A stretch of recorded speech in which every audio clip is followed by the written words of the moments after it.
Well, he got a good job at a car factory, and we decided to go to London in the heart of the boxing. We thought everything would be marvellous down there.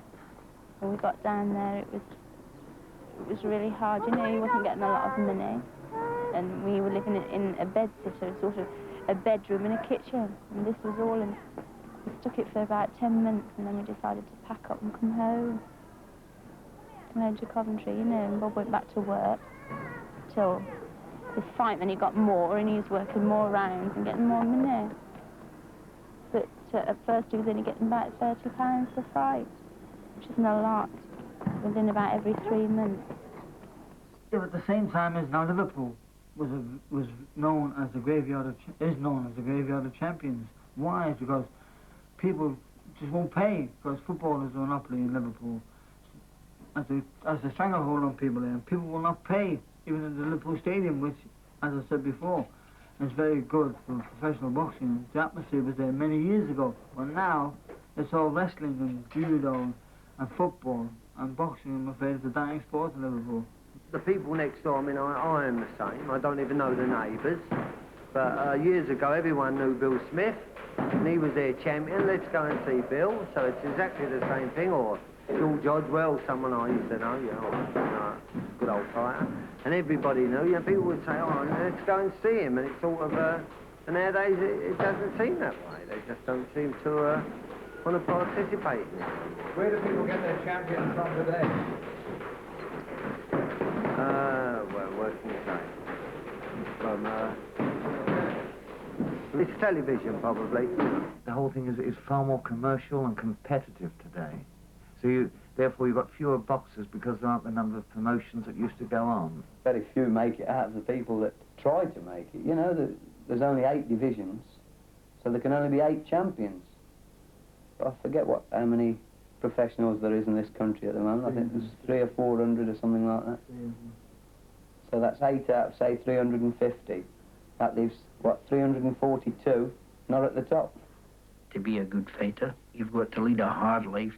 You've got to submit yourself to the hermit class for a period of, say, anything between at least 3 and 5 years. Then come on, strip off, young Johnny boy, there's training to be done. It's most essential training, but it's got to be like a machine. No more foaming pints, no birds, no late nights from now on. The first thing is, you've got to have them up early enough in the morning. It's up in the morning, bright and early, while the dawn's still on its way.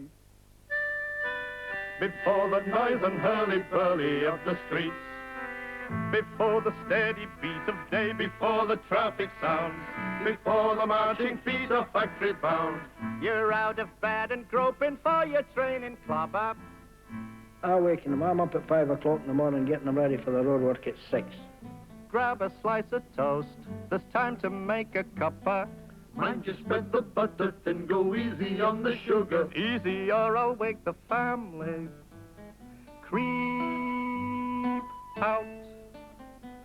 Hurry past the sleeping houses on the street. Behind the curtains and the window blinds, there's folk asleep. Lucky people. That's the hardest part about boxing, is the training. You got to get up in the morning, you got to run, say, 4 or 5 miles. You go back home, you clean up, and all the time you're working hard. In your tracksuit and your plimsolls, doing road work every day. Lift 'em, Johnny. Keep your knees up. Nice and easy, Johnny. Keep your breathing steady. How much longer? Must have done 4 miles already. Out and working at the start of early morning. Watch your breathing, Johnny boy, and stop your yawning. Past the Gaumont in the dark, ran 3 times around the park, along the empty tarmac, cart of sweating. Saw the mist that curdled in the rhododendron bushes. 3-minute shadow boxing, hooks and sudden rushes, feinting, ducking, jabbing, Johnny. On again. Got to pay a visit, see a man about, a dog won't be a minute, Make it snappy. Road work is just a case of running, walking, shadow boxing, and some exercises in the road, particularly breathing exercises after you get to a period where you've done between 3 and 5 minutes, stop for a breathing period, deep, heavy breathing, particularly in the morning when the air's good. A little breather, then the final lap. Up the high street, past the laundromat, the supermart, the wimpy bar.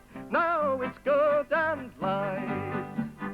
Passing the building site where the cranes stand. 3 minutes exercises, shake your hands, relax your shoulders. There's an oil can there, Jack. Knees bending, arms swinging, trunk turning, Johnny.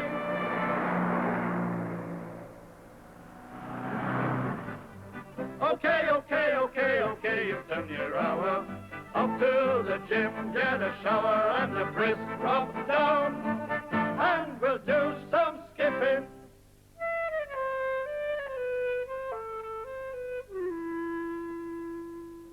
My whole idea is we're all professionals, so none of us go to work. Our work is boxing, and therefore I don't leave nothing to chance. I go around, I get every boy up out of bed of the morning, I bring him to the heath.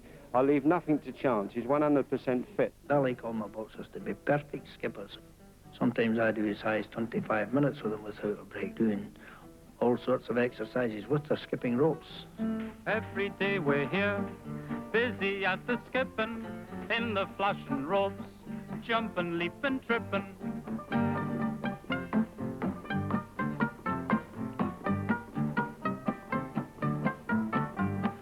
When we're on the job, feel the floor is shaking.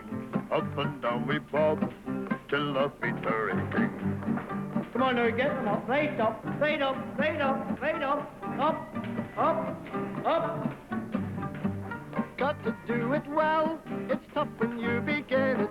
You think that bloody bell will never sound 3 minutes. Off you go. Got to keep it light, on your toes you're prancing. When you do it right, looks as if you're dancing. Said Highland dancing, Pagan. Not blood warping. 1, 2, 3, 4, keep your knees up, mind your breathing rhythm. 1, 2, 3, 4, 1, 2, 3, 4, that's the stuff to give them.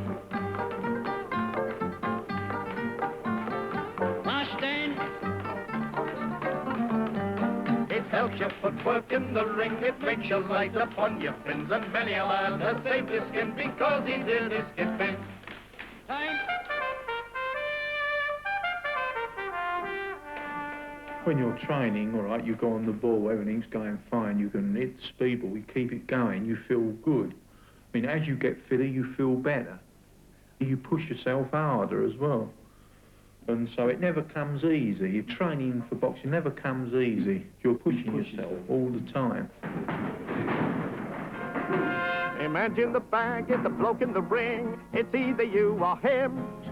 Which of the two of you gets laid low depends on the power you can pack in a blow. Depends on the way that you work every day when you're punching the bag in the gym.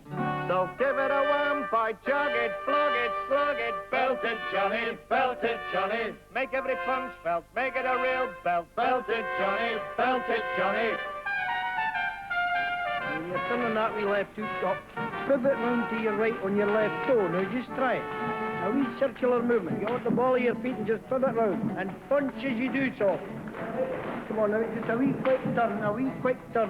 There's no bend in your left knees, it should be. That's it, that's the idea. Working at the speedball. Punching away. Need a lot of speedball. Punching away. It's with calculation. Punching away. Helps coordination. Punching away. Hit and make you place it. Punching away. Got to learn to pace it. Punching away. Keep the speedball moving. Punching away. And you'll be improving. Punching away. Left thing. Got the hip with both hands. Punching away. See that every punch lands. Punching away. Left and right in rhythm. Punching away. In a steady rhythm. Punching away. Time. This is where I earn my money, in the training room here. But I get it drilled into me and drilled into me. And when I come into the ring, everything I do, I just do it instinctively. You know, I don't have to think about it. If a fighter's good, he's never out of training. He's in the gym there every day.